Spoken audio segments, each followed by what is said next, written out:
do seu amor extremo. E elas cuidaram muito bem desses filhos, e hoje tem até famílias equilibradas. Não é que o filho seja uma maldição, mas há uma interrupção no desenvolvimento que Deus tinha planejado para aquela pessoa, no plano de vida que Deus tinha para aquela pessoa. E é triste quando a gente de alguma forma frustra, nem que seja momentaneamente, o plano de Deus. Por isso eu digo aos jovens dessa igreja: tenham cuidado, vocês devem se apegar a Deus. O pecado sexual não é o pior dos pecados, porque todos os pecados são ruins. A fofoca, ela é tão ruim quanto o pecado sexual. A crítica ao irmão é tão ruim. E eu proporia que a igreja eliminasse todos os fofoqueiros também, eliminasse todos aqueles que ficam criticando os irmãos, e que não se limitassem a eliminar da igreja aqueles que caem no pecado sexual.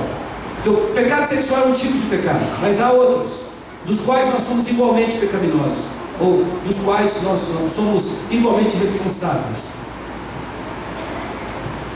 E eu continuo perguntando para vocês, eu tenho enfatizado isso este fim de semana, a lógica de Deus, tentando provar para vocês essa minha tese, essa minha compreensão da palavra de Deus, de que Deus não é ilógico, mas a lógica dele não é exatamente a nossa lógica. E por isso, às vezes, Deus pede de nós coisas que são aparentemente difíceis de entender. E agora eu falo para os jovens, muitas vezes os jovens chegam para mim e falam assim: pastor, por que a gente não pode isso? Por que a gente não pode aquilo? Será que não seria bom se a gente pudesse pelo menos um pouquinho? E aí você pode colocar nas entrelinhas aí o que você quisesse, né? Falando para os jovens, depois eles perguntam: até onde, pastor, a gente pode ir no namoro? Isso pode isso, pode aquilo. E às vezes a gente dá uma resposta e eles falam: não, pastor, mas por que isso? Isso parece tão ilógico, isso parece uma coisa tão esquisita. Por que a gente tem que... O jovem pergunta o tempo inteiro: por quê? Por quê? Por quê? E muitas vezes eu tenho que dizer para eles: não tem porquê, é que Deus mandou. Deus mandou, isso basta. Deus disse, isso basta. Porque nós não temos condições de seguir a lógica de Deus. E vocês acham que Deus pede coisas esquisitas da gente?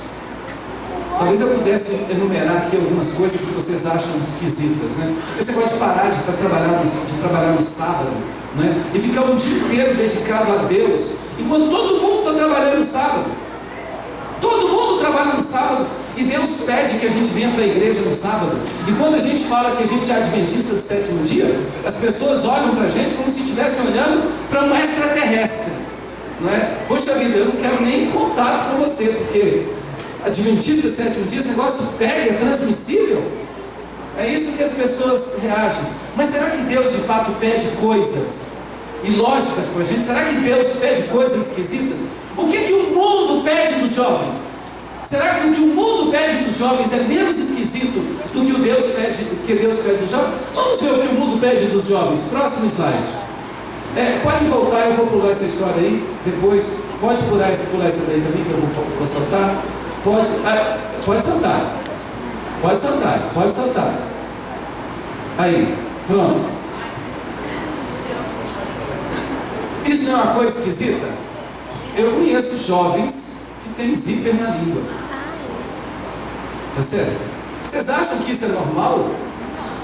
Vocês acham que isso aí é uma coisa natural?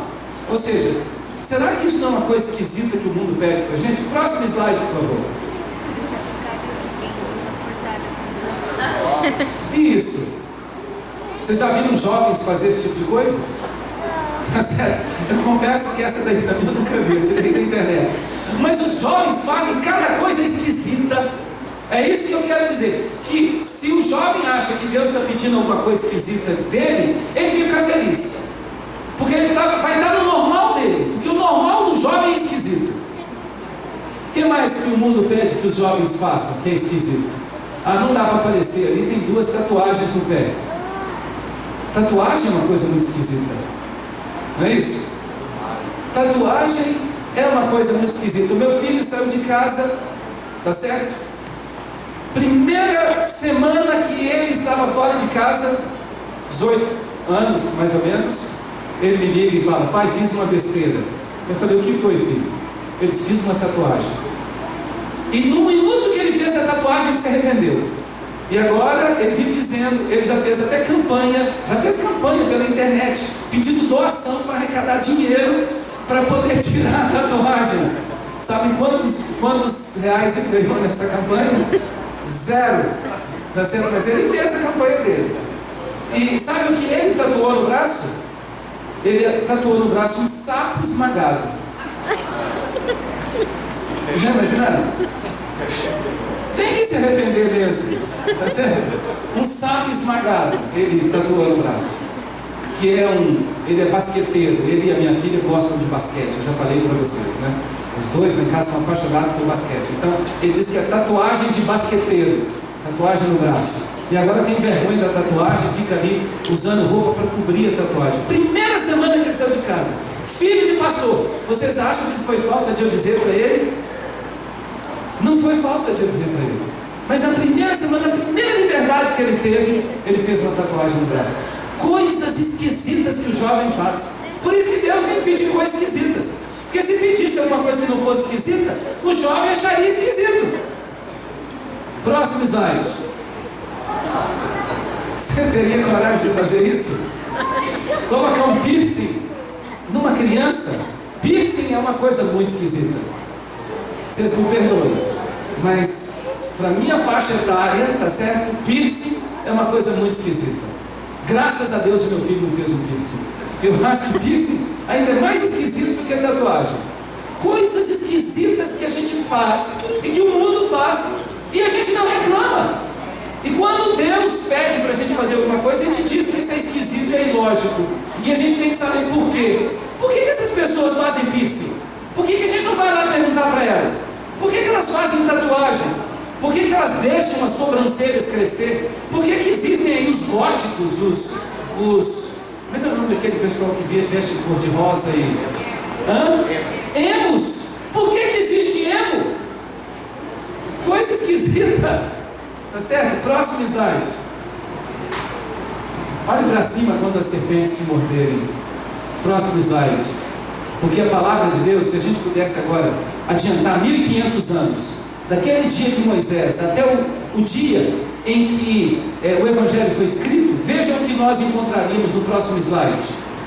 Como Moisés levantou a serpente no deserto, assim importa que o Filho do Homem seja levantado. Aquela serpente é um símbolo de Jesus na nossa vida. Porque todas as nossas dores, todos os nossos problemas, eles são resolvidos quando nós confiamos em Jesus e nos entregamos a Ele.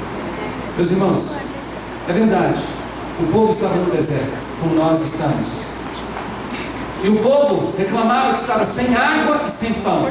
Mas isso é uma mentira. Eles nunca estiveram sem água e nunca estiveram sem pão. E às vezes nós reclamamos na nossa vida que nós estamos sem água e sem pão, mas nós nunca estivemos sem água e sem pão. Porque a água da nossa vida, a água viva é Jesus. E o pão que desceu do céu é a palavra de Deus. Nós temos este pão, nós temos a água. Nós não ficamos com sede espiritual, nós não ficamos com sede da palavra de Deus, porque essas coisas estão à nossa disposição. O que nós precisamos é abrir os nossos olhos para enxergar a vontade de Deus para a nossa vida. Próximo slide. Porque Deus amou o mundo de tal maneira que deu o seu Filho unigênito para que todo aquele que nele crê não pereça, mas tenha a vida eterna. Essa é a promessa de Deus, a vida eterna. Tudo faz sentido no plano de Deus. E ainda que nós estejamos nesse deserto, nós não estamos sem água e sem pão. Próximo slide. Essa é a igreja de Old Greenwich, em Connecticut, nos Estados Unidos. E ela é uma igreja famosa porque ela tem uma cruz de concreto bem dentro da igreja. A igreja ela é dividida por uma cruz de concreto. Quando você entra na igreja, eu não consegui uma foto da cruz de concreto. Hoje na lição da escola sabatina falaram de uma igreja que tem 3 portas, cada porta representando uma coisa diferente, não é? Ou seja, uma porta especial na qual está escrito assim: todo bem é passageiro. Noutra porta escrito: todo mal é passageiro. E depois, numa terceira porta, só aquilo que é eterno dura. Nós temos que buscar aquilo que é eterno, porque o que é eterno dura. E nesta igreja, que era uma igreja mais ou menos neste formato, tem uma haste de concreto aqui no meio e os dois braços da cruz atravessando a nave da igreja. É uma igreja que tem uma cruz de concreto no meio. Nós precisamos da cruz de Cristo na nossa vida. Nós precisamos de uma entrega constante.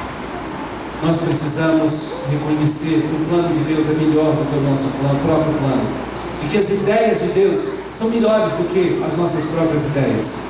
Eu não sei se você é um jovem rebelde que acha que sabe. Eu tenho 2 jovens em casa, eles não são rebeldes, mas eles acham que eles têm todas as respostas para todos os problemas do mundo. Qualquer coisa na minha casa que você mencionar, crise ambiental, eles sabem a resposta. Crise política, eles sabem a resposta. Crise espiritual, eles sabem a resposta. Eles sabem de tudo. Os meus filhos sabem de tudo. E a palavra que eles mais gostam de usar comigo é por quê? Eu não sei se você é um filho que pensa que sabe de tudo. Eu quero pedir que você abandone essa sua decisão, porque a lógica de Deus não é a nossa lógica. O plano de Deus não é o nosso plano. O plano de Deus é melhor do que o nosso plano. Às vezes nós precisamos dar uma passada no deserto, 3 dias, 40 anos, eu não sei quanto tempo Jonatas teve, mas a gente passa no deserto. Mas uma coisa que o grupo, o trio cantou, o trio Vida: Deus proverá.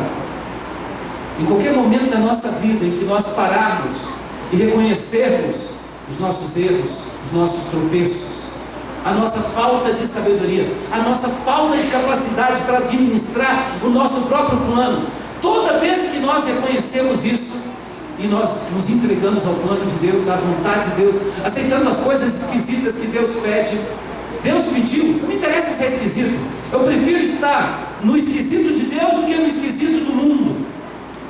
Quando nós fazemos isso, a verdade é que Deus provê, e Deus proverá. Deus proverá para esta igreja, que é uma igreja fiel, uma igreja preocupada com coisas espirituais, uma igreja que tira um dia, um fim de semana para estar em comunhão com Deus. Deus há de prover para esta igreja, Deus há de prover para esta liderança, Deus há de prover para os velhos e para os jovens dessa igreja, e Deus há de nos conceder aquele revivamento pelo qual nós tanto ansiamos. Meus irmãos, esse é o plano de Deus para a nossa vida. Não se preocupem, nós pode parecer que estamos no deserto, pode parecer que estamos sem saída, pode parecer que estamos sem água, pode parecer que estamos sem pão, mas nós temos tudo quando temos a nosso Senhor Jesus Cristo na nossa vida e nele confiamos. Nós vamos ter mais uma música pelo trio Vida, e depois disso eu terminarei com uma oração.